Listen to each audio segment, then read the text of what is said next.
بسم اللہ الرحمن الرحیم، السلام علیکم ورحمۃ اللہ وبرکاتہ۔ میں امید کرتا ہوں کہ آپ سب لوگ ٹھیک ہوں گے اور خوب اچھے سے اچھے کاموں میں مصروف ہوں گے۔ آج اس کتاب کا دوسرا سیشن ہے اور پیج نمبر 6 سے ہمارا سٹارٹ ہے، تو پڑھتے ہیں بلا تاخیر، سٹارٹ کرتے ہیں۔ بسم اللہ الرحمن الرحیم۔ آج کا موضوع ہے کیا آپ چاہتے ہیں، پیج نمبر 6۔ کیا آپ چاہتے ہیں کہ آپ کا بچہ کسی کا محتاج نہ ہو، وہ خود اعتماد ہو، وہ زندگی کو بوجھ نہیں بلکہ زندگی کو چیلنج سمجھتے ہوئے اس سے لطف اٹھا سکے، وہ دوسروں سے مل جل کر زندگی کے دلچسپیوں میں شریک ہو، وہ نہ صرف اسکول بلکہ زندگی کے ہر شعبے میں نمایاں ہو سکے، آپ کا بچہ آپ کے لیے فخر کا سبب بنے، وہ انسانیت کی خدمت کر سکے، دنیا اس کی تعریف کرے، وہ اپنے شعبہ میں بے تاج بادشاہ ہو، اس کے پاس دولت، شہرت، طاقت اور آزادی سب کچھ ہو۔ آپ یقین فرمائیے گا، خواہشات ہر والدین کی ہوتی ہیں، ان کا بچہ ٹاٹ والی کٹیا میں آنکھ کھولے یا ایک شاندار محل میں۔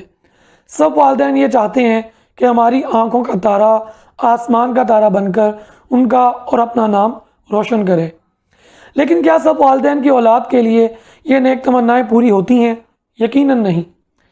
ہم میں سے ہر شخص 50، 60 یا 70 سال کی عمر میں مر جاتا ہے، جس کے بعد لوگ ہماری شکلوں اور نام تک بھول جاتے ہیں، لیکن ہم میں سے جو شخص کوئی ایسا کارنامہ انجام دے دیتا ہے جس سے تاریخ کی آنکھوں میں حیرت آ جاتی ہے، تو اس شخص کا نام ہزاروں سال تک یاد رکھا جاتا ہے۔ آپ محمد علی جناح رحمۃ اللہ علیہ، اقبال رحمۃ اللہ علیہ، حکیم محمد سعید کو لے لیجئے، یہ کون لوگ تھے؟ آئنسٹائن، نیوٹن اور ایڈیسن، اور آپ کے بچے میں کیا فرق ہے؟ یہ لوگ اپنے بچپن میں انتہائی احمق اور بے وقوف جانے جاتے تھے، لیکن کسی طاقت نے ان کو اتنا طاقتور بنا دیا کہ یہ لوگ وقت کی دیواریں توڑ کر انسانی حافظے کا حصہ بن گئے۔ کیا وجہ ہے کہ وہ ہیرو بنے اور ہمارے بچے زیرو؟ ہمارے پاس دوسروں کی کامیابی اور اپنی ناکامی کی صرف ایک ہی وجہ ہوتی ہے، اور وہ وجہ ہے قسمت۔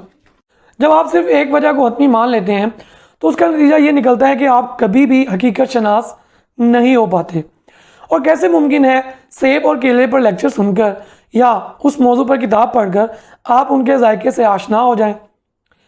سیب اور کیلے پر 6 گھنٹے کا لیکچر سننے، 5 گھنٹے بحث کرنے اور 400 صفحوں کی کتاب پڑھنے سے بہتر ہے کہ آپ ان کو چکھ لیں۔ حقیقت کا علم خود بخود آپ کو ہو جائے گا۔ ہر چیز کی وجہ قسمت نہیں ہے، صرف قسمت پر الزام لگا کر ہم غیر ذمہ داری کا رویہ اپنا لیتے ہیں۔ 99% ناکام لوگوں کی پہلی نمایاں بری عادت غیر ذمہ داری ہے۔ جارج واشنگٹن کا دور۔ یاد رکھیں کہ دولت مند ہونا نتیجہ ہے، غریب ہونا نتیجہ ہے، صحت نتیجہ ہے، بیماری نتیجہ ہے، شہرت نتیجہ ہے، بدنامی نتیجہ ہے، کامیابی نتیجہ ہے، ناکامی نتیجہ ہے، طاقت اور کمزوری بھی نتیجہ ہے، کیونکہ ہم جس دنیا میں رہتے ہیں وہ کاز اینڈ ایفیکٹ کی دنیا ہے۔ اللہ تعالیٰ کے نظام میں ایک ایٹم ذرے کی دوسرے ایٹم ذرے سے ملنے کی کوئی بڑی وجہ موجود ہے۔ کیسے ممکن ہے کہ انسان کی پروگریس، ترقی، خوشحالی اور کامیابی کی وجوہات نہ ہوں؟ کیا آپ چاہتے ہیں کہ آپ ان اصولوں اور وجوہات کا علم ہو سکے جن کی وجہ سے کوئی بچہ بہت کامیاب انسان بن جاتا ہے اور کوئی ناکام؟ آئیے آپ کو وہ پہلا راز بتاتے ہیں جس کو جاننے کے بعد آپ دنیا کے کامیاب ترین والدین بن جائیں گے۔ تو جی آج کا سیشن کمپلیٹ ہوا، مجھے اجازت دیجیے، انشاءاللہ اگلے سیشن میں پہلے کس کو بدلے میں آپ سے ملتے ہیں اگلی ویڈیو میں۔ شکریہ، اللہ حافظ، جزاکم اللہ۔